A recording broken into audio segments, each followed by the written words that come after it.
सेवा जोहार। आप सभी को एमसीआई स्थापना दिवस की हार्दिक शुभकामनाएं।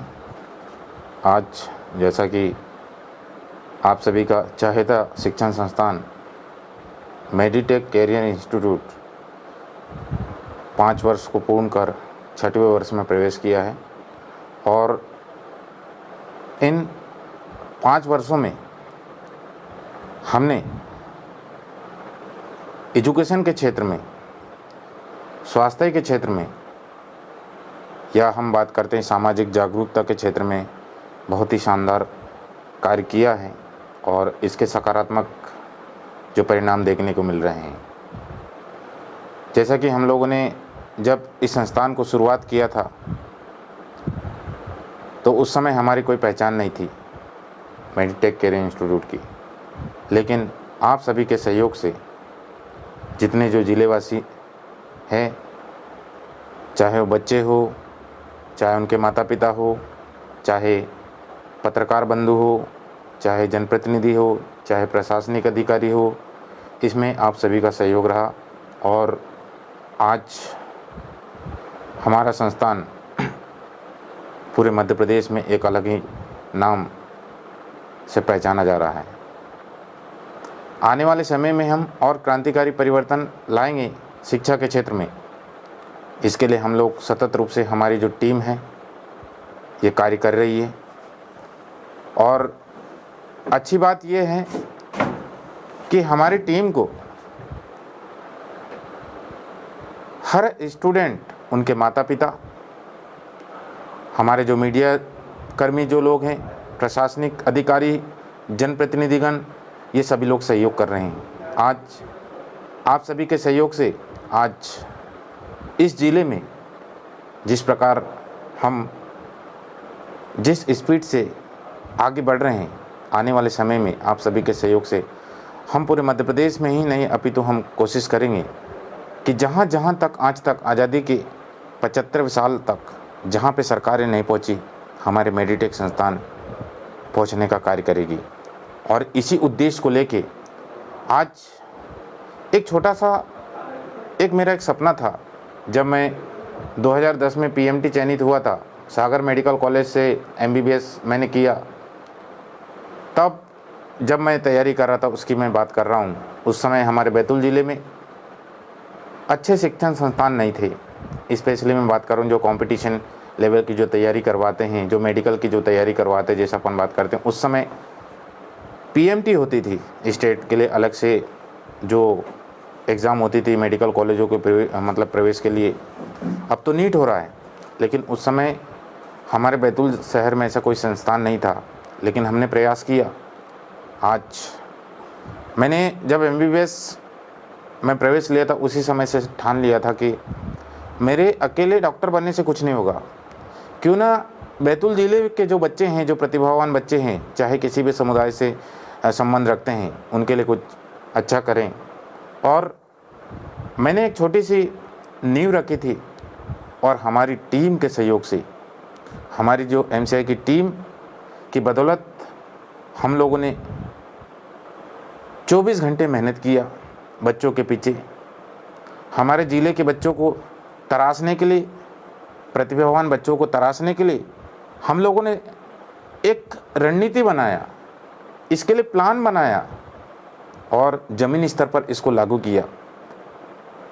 चूँकि आपको ज्ञात होना चाहिए, पहले क्या होता था, आप कई सारे सोशल मीडिया में देख रहे होंगे, चाहे वो यूट्यूब हो या फेसबुक हो या अन्य कोई माध्यम हो, आपने देखा कि बड़े बड़े जो मोटिवेशनल स्पीकर होते थे ये अच्छे लंबे लंबे पैकेज लेके सेमिनार देते थे। लेकिन हमारे एमसीआई संस्थान ने पूरे ज़िले में ही नहीं, पूरे मध्य प्रदेश में गांव-गांव में जाके, चाहे वो गांव के स्कूल हो, चाहे वो शासकीय हो, चाहे प्राइवेट स्कूल हो, चाहे कॉलेज हो, चाहे सामाजिक मंच हो, चाहे राजनीतिक मंच हो, हम लोगों ने प्रयास किया कि हमारी भागीदारी यहाँ पर कैसे दे और किस प्रकार इन छोटे छोटे कस्बे, इन छोटे छोटे गाँवों से प्रतिभावान बच्चों को निकालें और हम लोगों के जो ये प्रयास आज पूरी तरह से रंग लाई है। इसके लिए मैं समस्त एमसीआई टीम को बधाई देता हूँ, शुभकामनाएं देता हूँ और उन्हें आगे प्रेरित करना चाहता हूँ कि हमें अभी रुकना नहीं है, हमें और मेहनत करना है। क्योंकि अभी तो ये ट्रेलर है, पिक्चर अभी बाकी है। अभी ये छोटा सा सपना था जो पूरा हुआ और होते आ रहा है, और आगे बड़े बड़े क्रांतिकारी, ऐतिहासिक, अविश्वसनीय सफलता हमको अर्जित करना है। और हमारे बैतूल ज़िले के प्रतिभावान बच्चे ही नहीं, अभी तो मध्य प्रदेश के जो प्रतिभावान बच्चे हैं, चाहे किसी भी समुदाय से आते हैं, इनको हम राष्ट्रीय स्तर पर, राज्य स्तर पर अच्छे अच्छे पदों में पहुंचाने के लिए, इनको सफलता दिलाने के लिए हमें दिन रात मेहनत करने की आवश्यकता है और हम सतत रूप से निरंतर मेहनत कर रहे हैं। आने वाले समय में हम चाहेंगे कि जहाँ जहाँ हमारी टीम नहीं पहुँची, हम कोशिश करेंगे कि उस क्षेत्र में भी जाके बच्चों को मार्गदर्शन देंगे, पालकों को मार्गदर्शन देंगे, युवा पीढ़ी को मार्गदर्शन देंगे कि हमें शिक्षा के क्षेत्र में, स्वरोजगार के क्षेत्र में, स्वास्थ्य के क्षेत्र में हमें कैसे कदम बढ़ाना है और किस प्रकार सक्सेसफुल होना है। तो देखिए, हम जब शुरुआत कर रहे थे, मैं बात कर रहा था, तो हम जब गांव में देखते थे, जब हम सुनते थे कि यार नीट की कोचिंग के लिए हमको इंदौर जाना पड़ेगा, कोटा जाना पड़ेगा, नागपुर जाना पड़ेगा, भोपाल जाना पड़ेगा। लेकिन बात वही है, जब आती है हमारी आर्थिक स्थिति, मतलब इसे दूसरे शब्दों में परिभाषित करूं या इसकी व्याख्या करूं तो ये पैसा, जिसके पास पैसा है वो बड़े बड़े महानगरों में जाके कोचिंग करेगा, लेकिन जो गरीब का बच्चा है कहाँ कोचिंग करेगा। उनके लिए मात्र ये सपना हुआ करता था। लेकिन मेडिटेक की जो टीम ने ये बैतूल ज़िले के लिए, जो बच्चों के लिए कार्य किया, ये वास्तव में काबिल तारीफ़ है। और मैं इस कोचिंग के डायरेक्टर होने के नाते मैं एमसीआई की समस्त टीम को साधुवाद देता हूं और धन्यवाद देता हूं कि आज जिस तेज़ गति से, जिस ईमानदारी से, जिस निष्ठा से आप लोग मेहनत कर रहे हैं, आगे भी अगर हम मेहनत करेंगे सब मिलकर, तो निश्चित तौर से बैतूल ज़िले का नाम एक दिन ऐसा होगा कि पूरे देश में जाना जाएगा। शिक्षा के क्षेत्र में हम प्रयास करेंगे कि छोटे छोटे बच्चे हैं, अभी हम लोगों ने, अभी हमारे संस्थान में 11वीं से बच्चे पढ़ते थे, लेकिन इस साल हम लोगों ने 9वीं से क्लासेस शुरू किया। 9वीं के जो बच्चे पढ़ते हैं, 9वीं से भी पढ़ाई स्टार्ट कर दिए हैं। हम लोगों की शुरुआत तो बोलते हैं ना कि 1 अंक से हुई है, 4-5 स्टूडेंट से हम लोगों ने शुरुआत किया। हमको यकीन नहीं था कि जो हमारी जो मेहनत है, उम्मीद तो पूरी थी, लेकिन हमें जिस प्रकार से सफलता अर्जित हुई, हम लोगों ने जिस प्रकार लोगों के दिलों में जगह बनाया, जिस तेज़ गति से, ये हमारे कर्मों का प्रतिफल है। हमारी टीम की जो ईमानदारी है, इनकी जो मेहनत है, इसी का ये फल है। और हमारे संस्थान में जो पढ़ने वाले जो बच्चे हैं, इन लोगों ने भी हमको भरपूर सहयोग किया। वो भी हमारे संस्थान में जितने जो शिक्षक उन्हें मार्गदर्शन देते हैं, उन्हें फॉलो करते हैं, और इन्हीं के पद चिन्हों पर चलकर आज वो हमारे भारत देश के राष्ट्रीय स्तर के मेडिकल कॉलेजों में, इंजीनियरिंग कॉलेजों में, और जो स्टेट लेवल के जो नर्सिंग कॉलेज हैं इसमें, और कृषि के क्षेत्र में, और अपन बात करते हैं जो पशु चिकित्सा का क्षेत्र होता है इसमें, और सिविल के क्षेत्र में जैसे अपन बात करते हैं पीएससी, एसआई, एसएससी के थ्रू बहुत सारे पदों में आज बैठे हैं। मैं उनको भी बधाई देता हूं कि आप जीवन में और आगे तरक्की करो। और जब भी आपको समय जब मिलता है, जब आप कहीं छुट्टी में आते हैं, तो एक बार ज़रूर आप मेडिटेक कैरियर इंस्टीट्यूट में आएँ और अपने जो जूनियर्स जो बच्चे हैं इनको मार्गदर्शन प्रदान करें, ताकि ये भी आप ही के जैसे पढ़ लिख कर अपने घर परिवार का नाम रोशन करें, गांव का नाम रोशन करें, संस्थान का नाम रोशन करें, ज़िले का नाम रोशन करें, प्रदेश का नाम रोशन करें, देश का नाम रोशन करें। तो ये लगातार हमारी टीम के द्वारा सतत रूप से कार्य करने का ही ये परिणाम है कि आज मेडिटेक केयर इंस्टीट्यूट को लगभग बैतूल ज़िले की सभी पब्लिक पसंद करती है। आज बड़ी खुशी की बात है कि हमारे संस्थान का ये 5वां वर्ष कंप्लीट हुआ है, पर दुख की बात ये है कि इस खुशी की घड़ी में अभी ये कोरोना चल रहा है। कोरोना के कारण फिर से लॉकडाउन लगा हुआ है। तो ये पिछले साल की भी बात थी, पिछले साल भी लॉकडाउन लगा था, इस साल भी लॉकडाउन लगा था। इस बार हम लोगों ने प्लानिंग किया था कि बच्चों के साथ सेलिब्रेट करेंगे। इतने सारे बच्चे यहाँ पर पढ़ाई करते हैं, मेडिकल, सिविल वाला बैच, फाउंडेशन वाले बैच में बच्चे, लेकिन वो उनका सपना अधूरा रह गया है। कोई बात नहीं, मेडिटेक आपके दिल में ज़िंदा रहना चाहिए।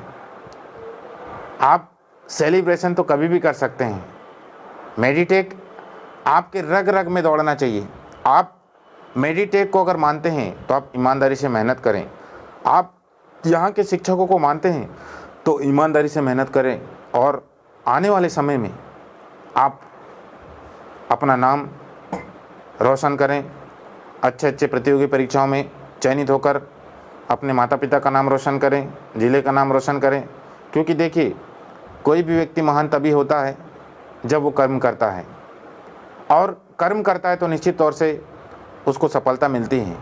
और मेडिटेक हमेशा प्रयास किया है कि यहाँ से डॉक्टर इंजीनियर तो बने ही बने, अच्छे प्रशासनिक क्षेत्र में जाए, लेकिन मेडिटेक कैरियर इंस्टीट्यूट एक अच्छे नेतृत्व करने वाले, अच्छी सोच वाले व्यक्ति को यहाँ से तैयार करता है।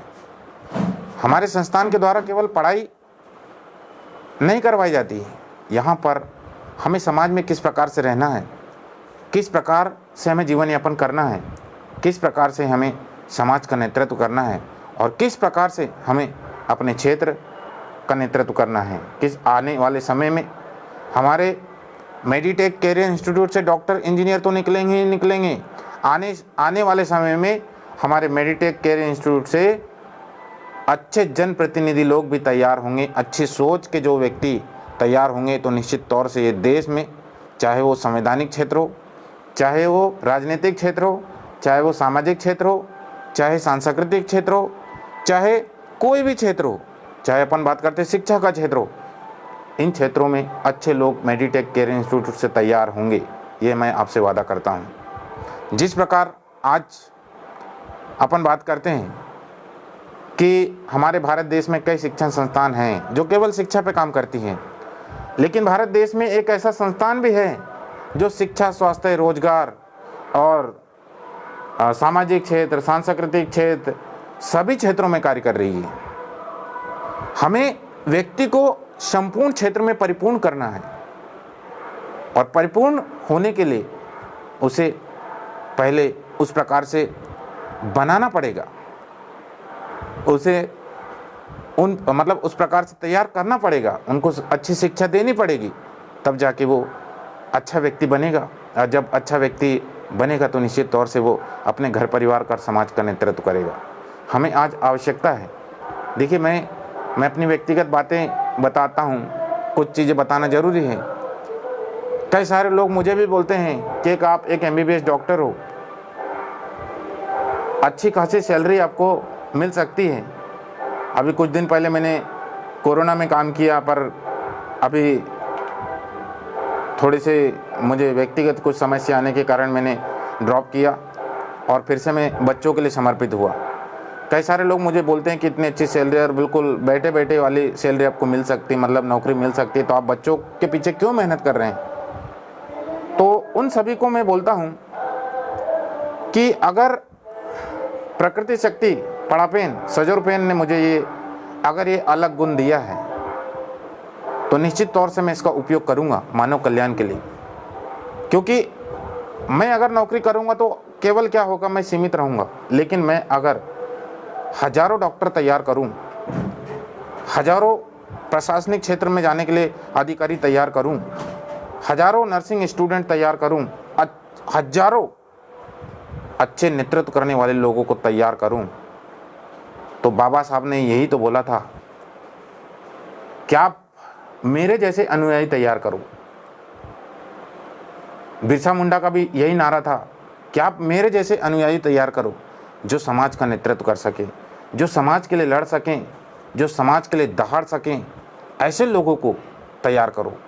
तो मैंने उनको यही जवाब दिया कि मैं अगर एक क्षेत्र में रहूँगा तो सीमित हो जाऊँगा, जैसे कई सारे लोग होते हैं, वहाँ से कुर्सी नहीं छोड़ते हैं।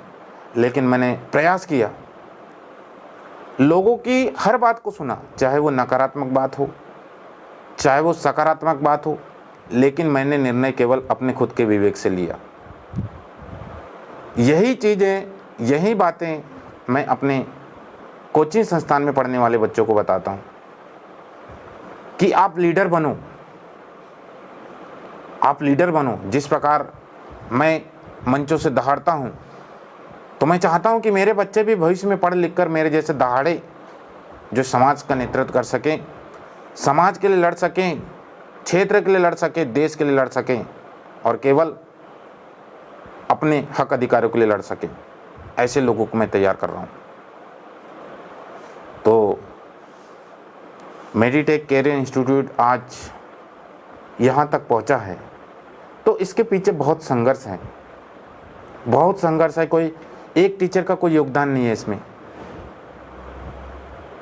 पूरे टीचरों का योगदान है। आज जिस प्रकार हम लोग जब शुरुआत कर रहे थे, तो हमें कई नाना प्रकार की बातें भी सुनने को मिलती थी। अच्छे अच्छे लोग शिक्षा के क्षेत्र में काम किए, लेकिन बुझ गए। ऐसे नकारात्मक बातें बता के हमको हमारा जो कॉन्फिडेंस या मोरल डाउन कर रहे थे। लेकिन हमने किसी की बातों पे ध्यान नहीं दिया, हमने हमारा काम किया, क्योंकि लीडर वही होता है जो हमेशा अपने लक्ष्य को पाने के लिए दौड़ता है।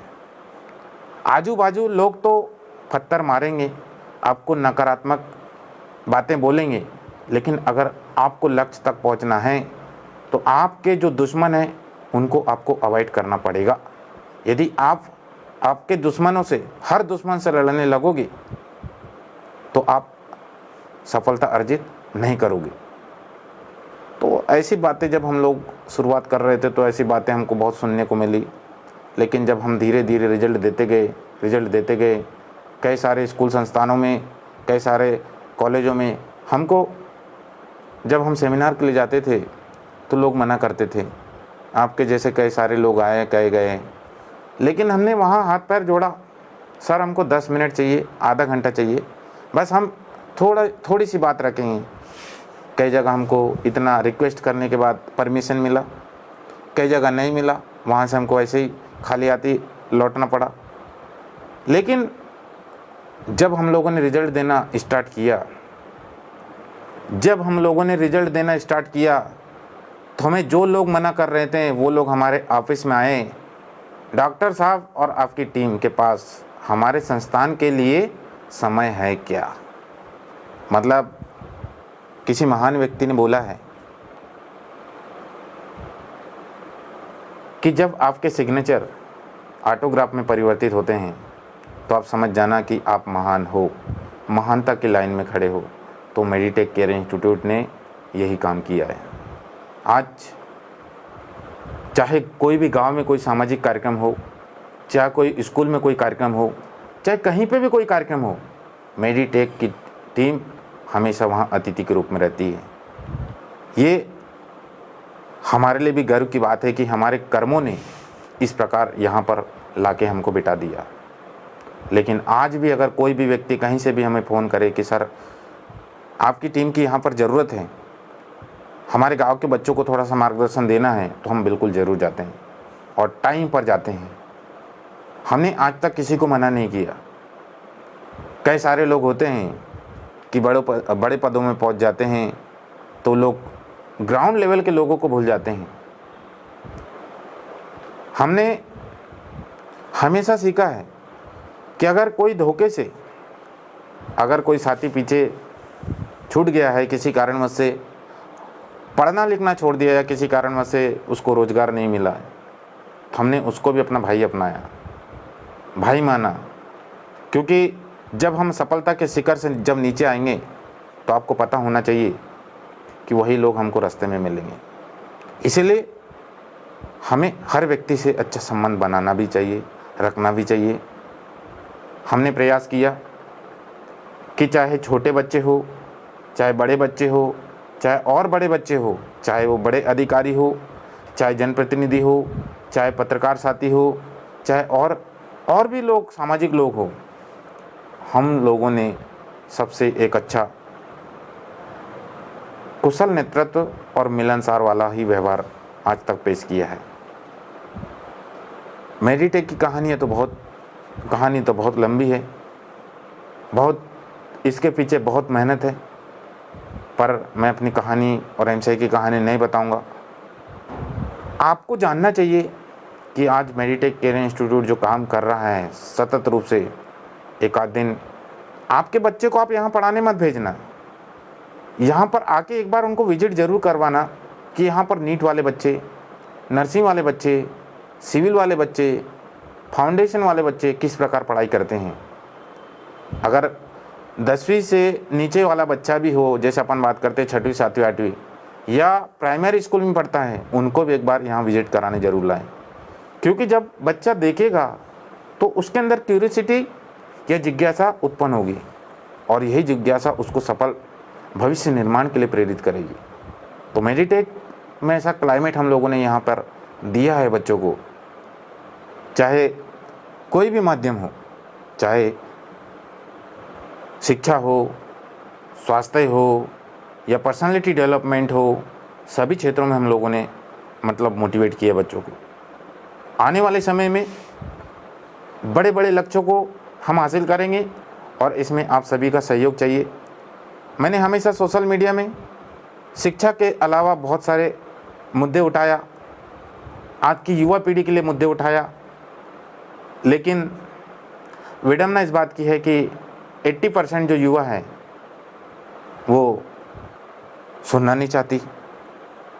तो मैं युवा पीढ़ी से अनुरोध करना चाहता हूँ कि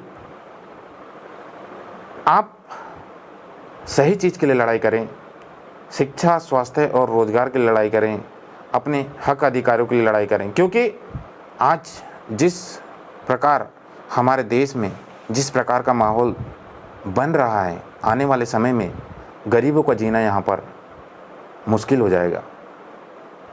अब वर्तमान समय में देख ही सकते हैं, अब 1 साल से बच्चों का, जैसे मैं अभी बात कर रहा हूँ, पॉइंट पे आ रहा हूँ, जैसे मैं बात कर रहा हूँ कि जो शिक्षा की जो व्यवस्था है लगभग 1 साल से पूरी गर्त में चली गई है। सरकार के पास 1 साल का समय था व्यवस्था सुधारने का, लेकिन सरकार ने कभी शिक्षा पे बात ही नहीं किया, शिक्षा स्वास्थ्य पे बात ही नहीं किया। अब सोचने लायक बात यह है कि आज़ादी के 75 साल बाद भी अगर हमारे देश की सरकारों की पहली प्राथमिकता शिक्षा, स्वास्थ्य और रोजगार नहीं है, तो आप समझ सकते हो इस देश में विकास की कल्पना मुमकिन ही नहीं, नामुमकिन है। आज अगर हम विदेशों की बात करते हैं, जो डेवलप कंट्री है उनकी हम बात करते हैं, तो आज वो शिक्षा, स्वास्थ्य, रोजगार, टेक्नोलॉजी इसके दम से ही डेवलप है। और जिस देश में ये 3-4 बिंदु या 3-4 मुद्दे अगर नहीं होंगे, हमारे भारत देश की सरकार की पहली प्राथमिकता शिक्षा, स्वास्थ्य और रोजगार अगर नहीं होगी, तो आप समझ सकते हैं कि चाहे इंसान हो चाहे पशु हो, पहली प्राथमिकता रोटी, कपड़ा और मकान की होती है। अगर ये चीज़ें नहीं मिलेगी, अब ये चीज़ें नहीं मिलेगी, तो आने वाला जो समय है में जो मध्यम वर्गीय परिवार के जो लोग हैं, इनका जीना इतना दूभर हो जाएगा, इतना मुश्किल हो जाएगा, मैं बता नहीं सकता। परंतु आज़ादी के 75वें साल में भी, आज़ादी के लगभग 75, आज़ाद होने को 75वें साल हो गए, इस साल 75वें साल में प्रवेश किया हमारा देश, लेकिन युवा लोग भी नहीं जाग रहे हैं। आज इतने साल होने के बाद भी युवा को भी समझ में नहीं आ रहा है कि हमको किस चीज़ के लिए लड़ाई करना है। अगर प्रजा ही अगर मानसिक गुलाम रहेगी तो शासक तो तानाशाही है ही, वो अपनी तानाशाही